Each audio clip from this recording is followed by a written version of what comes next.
All right, today we are diving into some really powerful and honestly kind of startling words from the ancient prophet Hosea. He uses this wild metaphor to diagnose a sickness in his society, what he calls a spirit of prostitution. And, as we unpack it, we're going to see what it just might tell us about our own times. So, first things first, what on earth is a spirit of prostitution? Now, your mind might go to one place, but let's just pause there. Hosea wasn't really talking about a physical act. He was using it as this incredibly potent metaphor for a deep, deep spiritual problem that had wormed its way into the very core of his nation. And who does Hosea blame for this whole mess? Well, he points the finger right at the top. We're talking about the priests and the royal family, basically the spiritual and political leaders. You see, they were supposed to be the guardians of the nation's health, but instead, they had become the very source of its disease. I mean, just look at this contrast. It's night and day, right? On one side, you've got what leaders should have been doing, serving other people, making sure there's justice, teaching and guiding. But what were they actually doing? The text says they were greedy, predatory, literally setting snares and traps for their own people, all just to line their own pockets. It is a total 180-degree reversal of what leadership is supposed to be about. And this brings us right to Hosea's core diagnosis for why they were acting this way. He doesn't just call it greed or corruption, though it was that. He gives it a name, a spirit of prostitution. This is the spiritual sickness that was driving the leaders, and through them, it was infecting the entire nation. So here's the absolute key to understanding this. This spirit of prostitution is a mindset. It's a way of looking at the world where you approach every relationship, especially your relationship with God, as a simple transaction. The question is no longer, how can we connect, or how can I serve? It becomes, what's in it for me? What can I get out of this? And this right here is why Hosea's choice of words is so brilliant, why he says prostitution and not adultery. Think about it.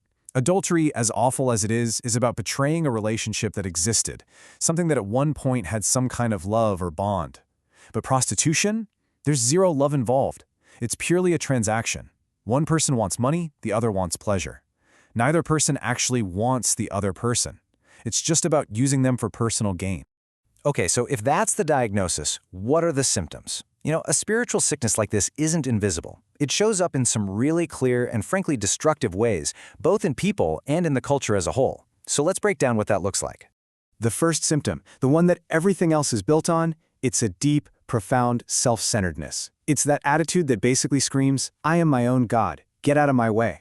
It's when your own needs, your wants, your desires, they become the only thing that matters, and everyone else is just an object, a tool to help you get what you want.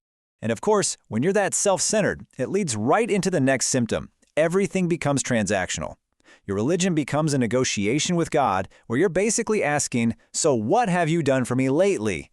But it doesn't stop there, does it? It seeps into everything. Friendships, work, networking. It all becomes about what you can get from people, not what you can build with them. The third symptom, a deep love for lies over the truth. Now, why would that be? Well, because truth is hard. It's challenging. It holds a mirror up to us. Lies, though? Lies are super convenient. They let us bend and twist reality to fit what we want.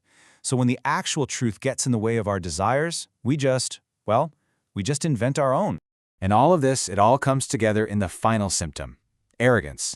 This is the belief that says, you know what, I actually know better than God. I know what I need, and frankly, I don't trust Him to provide it, so I'm going to get it for myself, my own way. It's a complete and total breakdown of trust. Okay, so a sickness this deep, this pervasive, it doesn't just go away on its own. The text is crystal clear that there are some severe consequences. A judgment that unfolds in stages, described with some unbelievably vivid imagery. First, the judgment is compared to a moth. And think about that for a second. It's not a lightning bolt from the sky. No, it's this slow, quiet, internal process of decay. A moth just eats away at the fabric of a nation from the inside, almost without anyone noticing. Until one day, the whole thing just falls apart. And it's also described like rot.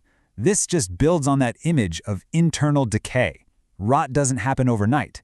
It corrupts from within, weakening the very structure, the very foundation of a thing, turning something that was once strong and healthy into something weak, diseased, and hollow.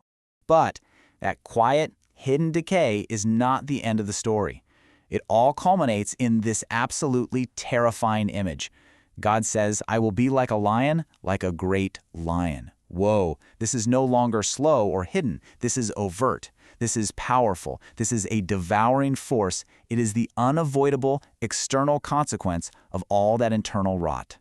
Now, this all sounds incredibly bleak, I know. And it raises a really important question. Why? What's the point of a judgment that's this harsh? Is the goal just to destroy everything? Well, the text suggests the purpose is actually something else entirely, something you might not expect. You see, the goal isn't annihilation. It's realization. The consequences, as severe as they are a form of what you might call a severe mercy. They're designed to be a wake-up call, to finally make the people stop, to feel the weight of their guilt, and to recognize the deep sickness they're living in.